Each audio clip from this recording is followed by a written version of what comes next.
Hey guys, how's it going? Yep, another 4910. I'll be doing a few of these for a little bit until I get all caught back up. Then I'm going to get back on my stuff. I'm still trying to find a side cover for the 661. I'm itching pretty hard to go out and test cut with it. And then I got my personal 4910 that I want to go out and test cut with too. But this was a used one. And like you guys hear a lot of builders talking about wash pattern and stuff, and I figured that this has been ran. I can show you a nice wash pattern, especially for a factory wash pattern. Echo really put a lot of thought and design into their transfer ports on some of their saws. And for a stock wash pattern, you can see these shiny spots. This dark spot here, that's where the wall is for the bridge between the two transfer ports, because you got your primary and your secondary. And if you look, this has a perfect, almost perfect, push to the back. You can see striation swirls, and then the fresh charge drag, and then you got your shape here of this is where the exhaust is coming out. Now, on a lot of saws, I've noticed if you have a good wash pattern, the saw seems to be a good running saw. If you have a crummy wash pattern, the saw seems to be a little bit more of a turdish saw. So when I port, especially these 4910s, I try to manipulate this just a little bit more. I try to clean this up a little bit more, get a little bit more flow, and sometimes I'll drag this clean spot farther out. On some of more of my toy saws, I'll actually drag this all the way out into the pipe some. But that's not really a good idea for a work saw, but that's just more for a toy saw. Like I said, if you're seeking all out power, like some of my 7-horse ones, this wash pattern's clear out into the pipe. But so when you guys hear us talking about wash pattern, that's what it is. And the way I manipulated my transfers differently on that new build, I can't wait to get some runtime in it so I can pop it back down and inspect my wash and see what that does. I will say this, that the new Softfest build, or quite possibly the new Softfest build, does seem a tad richer mid-range and in the idle department. It does tear my eyes up quite a bit more than some of my other 4910 builds, but I'm trying something different in there. That saw will be a firewood saw, but it's specifically geared towards more of a competitive side. But so, yep, there's the wash pattern on these. This one I'm almost done with. I got to cut the base down yet, and then do the exhaust, and then muffler mod it. So this will be my tonight's project. I probably get it all done but the muffler mod tonight. I'm really dragging butt. I put in a bunch of fence at work today, so my arms are jello from pounding T-post in. I did I don't know, a few 100-yard stretch, probably, maybe more. Lost count. But let me pause you and take you over to the lathe. Alright guys, here's the cylinder to that one I was just showing you the wash pattern on. And I've done tons of experiments on this model saw, and I've cut tons and tons of bases on these, and this is why I like the saw here. I do have a couple coming in where it's just a cylinder, but I've done enough of these where I think I can do a ballpark figure. I mean, at worst we might have to adjust with a gasket or whatever, but this is one of the oddball ones. Typically I have to cut between 40 and 45 off a base. This one I got to cut 50, and that's just due to manufacturer tolerances.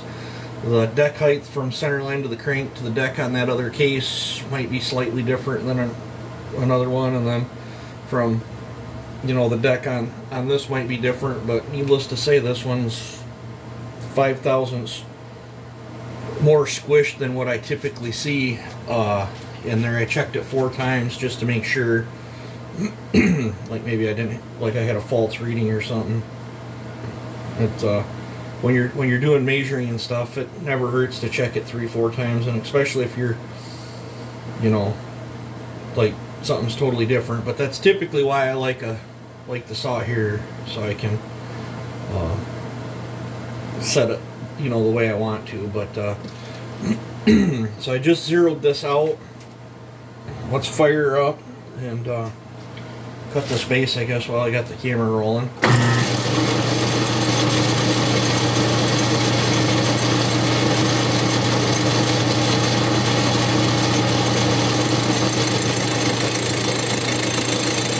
And you're probably going to get sick of me seeing me cut bases, but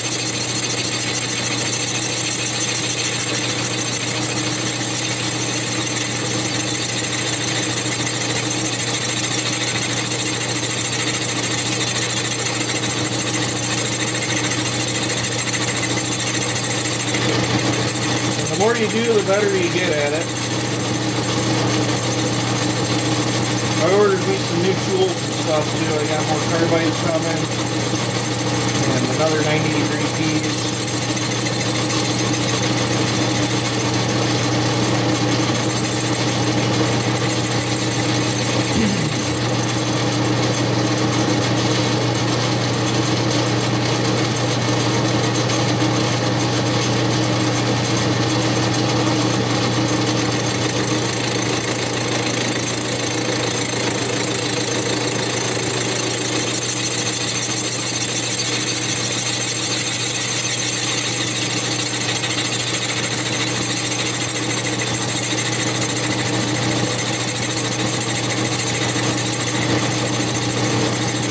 I had my oxygen filled today too. That was pricey. It's been a while since I filled one, but it was $76.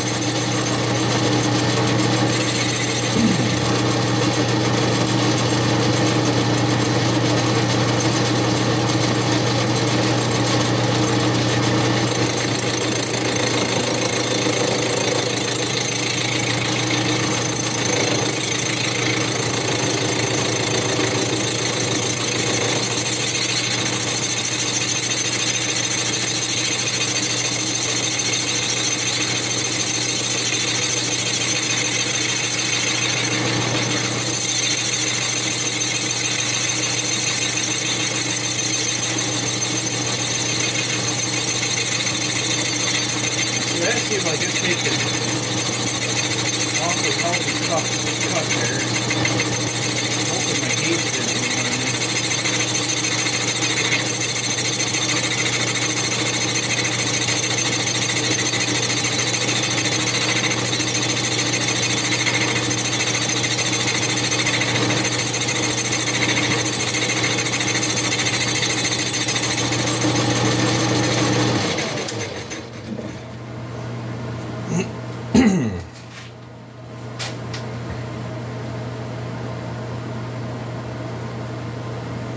Yeah, I think I'm gonna pause you guys, pop this off there, and go check my squish again. I think something slipped. That seemed like a lot more than a 10 thousandths cut past there.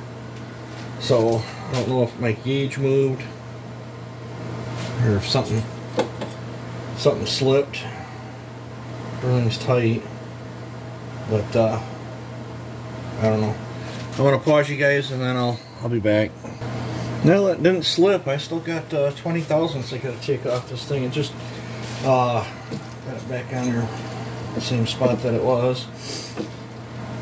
So I just checked it for squareness again. I'm still square. So yeah, it just felt a lot more of a cut than I thought, but never hurts to be safe. It's a whole lot harder to put it back on than it is to take more off. So.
see how she looks. I like it. I will double check it. So yeah, there's another 4910 base cut, but so I don't know. Hopefully you guys enjoyed it. You guys take it easy. I guess we got a big storm coming sometime this week, so hopefully you guys all stay warm. So you guys take it easy and have a good one.